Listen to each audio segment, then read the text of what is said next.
घेणले का अध्यक्ष पदाचा फायदा, घेणले का अध्यक्ष पदाचा फायदा, घेणले का अध्यक्ष पदाचा फायदा, घेणले का अध्यक्ष पदाचा फायदा. तुझ्या बापालाच लिहिलाय कायदा, तुझ्या बापालाच लिहिलाय कायदा कायदा कायदा.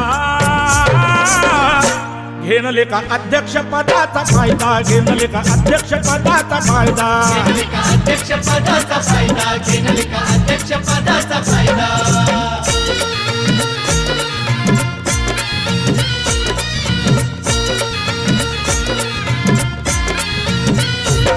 दादा निवडून आल्यावर कोण करतोय जनतेचं बरं, दादा निवडून आल्यावर